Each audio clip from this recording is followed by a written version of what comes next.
Oi! Acho que todo mundo aqui já viu Pokémon. Tipo, Pokémon. Tem uma teoria que, na verdade, me assustou um pouco. De acordo com essa teoria, ele, na verdade, está em coma durante toda a série. Na verdade, tudo que acontece durante todo esse tempo é tudo na imaginação dele. Não é tudo mentira. Então, é mais ou menos por isso que ele nunca envelhece ou celebra o aniversário. Também colocaram ele em uma medicação super pesada enquanto ele estava em coma. Em vez de serem completamente assustadores, os sonhos dele são fascinantes. É basicamente tudo que acontece durante Pokémon. Tudo que acontece dentro desses sonhos dele são mais ou menos coisas que ele tem que superar na cabeça dele e tal, pra ele de fato conseguir acordar do coma. E cada Pokémon representa uma coisa que ele tá batalhando dentro dele mesmo. Enfim, vocês acham que é verdade ou não? Lembrando que é uma teoria. Oi, não sei se vocês já viram Vila Sésamo. Mas eu, quando era pequena, eu era apaixonada. É o amor da minha vida. Mas há pouco tempo eu descobri a história por trás verdadeira de Vila Sésamo. Isso é Vila Sésamo, se vocês não sabem. A música de abertura fica muito na cabeça. E não é à toa. Na verdade, ela te dá, tipo, dicas e meio que resposta de como chegar na Vila Sésamo. Dizendo que, na verdade, a música diz pra você tirar a sua própria vida.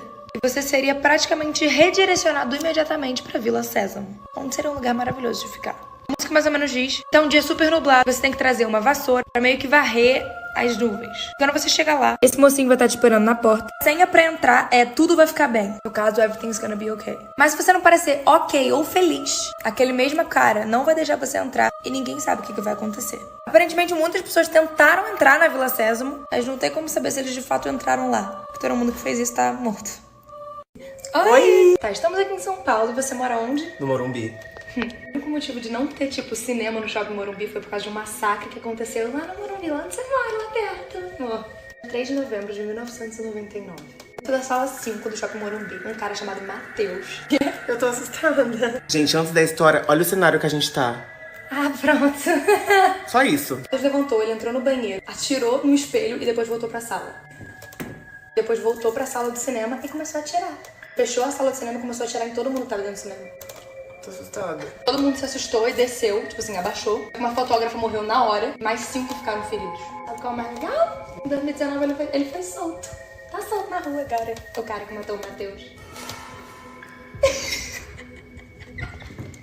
Um dia uma criança chamada Chris, que tinha apenas 12 anos, estava brincando com o irmão dele, de 9 anos, chamado Ryan. Eles estavam brincando de pique-esconde, sabe? O Chris estava contando e o outro irmão estava se escondendo. Ele acabou de contar, ele foi atrás do irmão, obviamente. Mas depois de procurar a casa inteira, Chris não tava conseguindo achar o Ryan. Ele tava gritando o nome do irmão dele, falando: jogo acabou, onde é que você tá? Mas o irmão nunca respondia.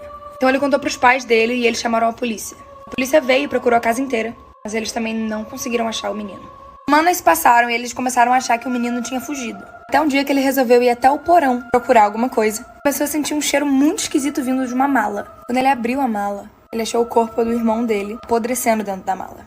Os gritos do menino não davam pra ser ouvidos porque ele se prendeu dentro da mala e não conseguia sair. E acabou morrendo lá dentro. Oi! Essa é a história sobre as primeiras palavras. Então, tinha uma mãe que odiava a sua filha. Em uma noite, enquanto a filha dela tava dormindo, entrou no quarto da menininha, que tinha mais ou menos uns 4 anos, com uma faca. Começou a, tipo, acertar a menina várias e várias vezes. Ninguém nunca descobriu e ela só, tipo assim, continuou vivendo com isso. Alguns anos depois, a mãe teve outra criança, outra menina. Assim que nasceu, ela já amava essa criança diferente da outra. Um ano depois, a mãe e a filha estavam vendo TV. A filha pareceu que tava, tipo, indo falar as primeiras palavras dela. A mãe tava super animada, esperando o que a criança ia falar. Mas quando as palavras saíram da boca da filha, as primeiras palavras, ficou aterrorizada. A criança disse: mãe, por que você me matou? Eu te amava. Oi! Eu não ia contar essa história porque aconteceu comigo. Mas meus amigos mandaram eu contar, então cá estou eu. Teve um dia que eu tava sentada na minha sala e eu tava sentindo uma energia muito ruim vindo da cozinha. Então toda hora eu ficava olhando assim. Matheus, um amigo meu, ele ficou tipo: Fernanda, para de olhar pra lá, para de olhar pra lá, eu tô ficando com medo. Eu falei: tem alguém na cozinha, tem alguém na cozinha, tem alguém na cozinha. Na hora que eu virei pra falar de novo que tinha alguém na cozinha, eu tava sentada ali, olhando pra lá. Na hora que eu falei, eu vi uma mulher passando aqui. Tipo, real. Ela não olhou pra mim, não falou nada. Deus, que susto, é o cachorro. Mas eu vi, tipo assim, a figura da mulher de lado passando. E foi horrível. Vocês já viram alguma coisa, já sentiram alguma coisa? Deixa aqui nos comentários que eu quero saber. Oi! Dia 23 de outubro de 2009, essa menina de 15 anos chamada Alice, aviso de gatilho, cortou tanto os pulsos quanto a garganta da sua vizinha de 9 anos apenas. Ela se chamava Elizabeth Bolton. Inclusive, parece muito a Kendall Jenner quando eu era pequena. Olha, mas enfim. Depois disso, no julgamento mesmo, ela falou as seguintes frases: apenas matei alguém. Estrangulei ela e cortei a garganta e foi incrível. Adorei fazer isso e faria de novo, agora eu vou ter que ir pra igreja. Em 2012, ela foi presa em prisão perpétua. Oi, vim aqui acabar com a sua infância rapidinho. Acho que todo mundo aqui conhece Branca de Neve. Só que você sabia que na história original, feita pelos irmãos Grimm, a princesa na verdade tem 7 anos de idade. Uma bruxa manda o caçador matar uma criança de 7 anos de idade. O caçador, que acaba não matando a Branca de Neve, mata um javali e dá pra bruxa. E a bruxa, super animada com os órgãos da princesa, come eles. Ela comeu uns órgãos de javali achando que era de uma criança de 7 anos, o que é mais preocupante. E desmentindo a Disney, não tem beijo de amor verdadeiro nenhum, que acorda ela do soninho lá. Um dos anões quase derruba ela, levando o caixão, e o pedaço de maçã sai da garganta dela e ela só acorda. E no final das contas, ela e o príncipe se casam, lembrando que o príncipe tem pra lá de 30 e ela tem 7. Oi! E acaba com a sua infância. Todo mundo aqui conhece a Bela Adormecida? Uma história super fofa até você saber a história real. Escrita no século 17 por um italiano. Na verdade, a princesa se chama Thalia e não Aurora. Ela não fura o dedo numa roca, e sim num espinho venenoso, cai no sono profundo. O rei abusa dela, fazendo com que ela engravide e tenha gêmeos. Ela passa a gestação inteira em coma e só acorda quando, assim que ela pare as crianças, um dos filhos dela suga o veneno do dedo. Ela acorda e se depara com 2 crianças que são filhas dela. Ela virou mãe quando ela acordou. Ela fala, ui, acordei e virei mãe. Fruto do que aconteceu. A rainha, a mulher do rei, tenta matar os filhos dela e ela. O rei acaba matando a própria rainha e se casando com a princesa que, enfim, ela casou com o próprio agressor dela. Tem 2 filhos dele e são felizes pra sempre. Essa é a história que a gente conhece como Bela Adormecida. Oi! Vocês sabem que a gente vê coisas em tamanho que na verdade elas não são. Às vezes a gente não consegue nem ver. Como por exemplo, isso aqui que é uma escova de dente vista com um microscópio. Você escova seu dente com isso aqui, tá? Isso aqui que eu não sei se você sabia, mas são suas unhas. Suas unhas são assim. E esse aqui que é o mais nojento é isso aqui, ó. Seus cílios. Gostar?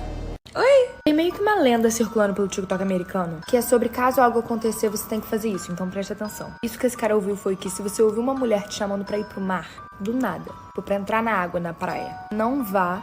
e tem que ser no Haiti, não é em qualquer lugar, calma. No Rio a gente tá seguro, eu acho. Mas enfim, lá no Haiti, se você entrar nesse mar com essa mulher, você, tipo assim, vai diretamente morrer, porque ela é uma sereia. E a gente sabe que, tipo assim, sereias, na verdade, não são aquelas criaturas fofas e princesas da Disney.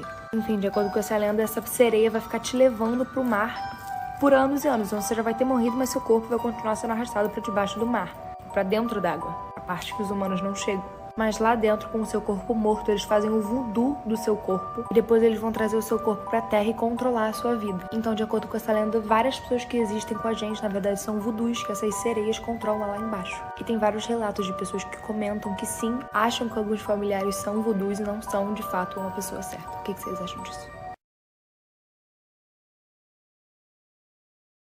Oi! Hoje eu vou te contar da história de um menino que foi brutalmente morto pela mãe e o padrasto lá nos Estados Unidos. Ele tinha o seu nome.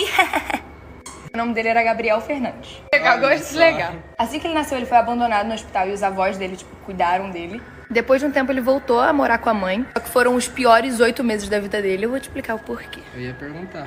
Todo dia, a mãe e o padrasto batiam nele até sangrar e depois atiravam nele com pistolas de ar comprimido. Lembrando que ele tinha 8 anos de idade.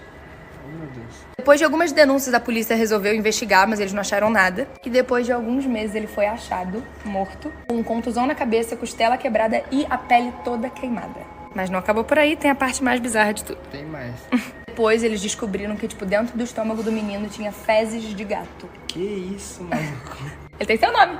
Gabriel? É. Ai, Gabriel. Oi! Não sei se vocês viram, mas hoje, infelizmente, Philip, aos 99 anos, acabou morrendo. Só que, óbvio que eu ia vir ter que trazer uma teoria pra vocês. Eu acho que vocês sabem de todo aquele bafafá real, que a princesa Diana foi traída pelo filho do Prince Philip, que é o Prince Charles. O príncipe Charles traiu ela, uma mulher chamada Camila. E dia 9 de abril foi o dia que eles se casaram. Hoje, dia 9 de abril, o pai dele morreu. O que vocês acham? Oi! Vocês já ouviram falar de um caso chamado Caso Evandro, que aconteceu aqui no Brasil, não tem solução até hoje, aconteceu em 1992? Supostamente, as investigações policiais levaram ao fato de que acham que sim, estavam envolvendo magia negra nesse ritual e explica a forma que mataram o menino. Sim, infelizmente ele morreu. Esse aqui era ele. Quando ele tinha apenas 6 anos de idade, ele foi raptado e depois de algum tempo ele foi encontrado pela polícia num matagal. E o menino estava sem os olhos, sem o couro cabeludo, com os dedos dos pés cortados e sem as 2 mãos, com o ventre aberto e sem os órgãos internos dentro do corpo dele. Alguns dias depois conseguiram achar os chinelos e a bermuda dele. Não sabem quem matou, não sabem quem fez isso, então o cara provavelmente está solto até hoje. O que vocês acham? Oi? Acho que todo mundo aqui já viu esse filme Coraline. Quando a Coraline chega na casa, tipo, nessa outra casa que ela tem nesse submundo, eles entregam um bolo pra ela. É esse bolo aqui, escrito Welcome Home, bem-vinda de volta, bem-vinda à sua casa. Só que não sei se vocês já perceberam, mas o O tá cortado 2 vezes, certo? Eu fui pesquisar e quando o O tá cortado 2 vezes, significa que a pessoa tá mentindo. É um sinal de mentira, tá vendo? E é exatamente como tá no bolo. O que isso significa? Que ela é bem-vinda, porque esse O tá normal, mas aquela ali não é a casa dela. Tá no O. Já tinham percebido isso? Oi! Então, dizem que tem algumas maneiras de você se comunicar com fantasmas. A primeira delas é usando uma vela. Você pode escrever sim e não em 2 papéis diferentes. Mas é meio que um ritual, meio que tipo invocando os espíritos pra aparecer lá. Eu não recomendo que façam porque eles aparecem. Depois, pra se livrar, não é legal. Tem gente que desenha um pentagrama. Não faz isso. Bota os 2 papéis bem perto da chama. E aí você pode começar a conversar com eles. Pergunta se o espírito tá lá ou não. E aí o seu dedo vai. É tipo aquele jogo do copo. Pro sim ou pro não. Se for pro sim, é porque o espírito tá ali. Você abriu um portal. Isso é muito sério. Você pode conversar com o fantasma, se de fato você fizer, que eu não recomendo novamente. Você também pode escolher falar com alguém da sua família, alguém que já morreu e você conhece. Ficar, tipo, chamando o nome dessa pessoa e pedindo pro espírito aparecer. O problema é que quando você pede, você dá acesso a essa pessoa e você abre, tipo, a porta pra isso. Então, as consequências que você vai ter são completamente suas.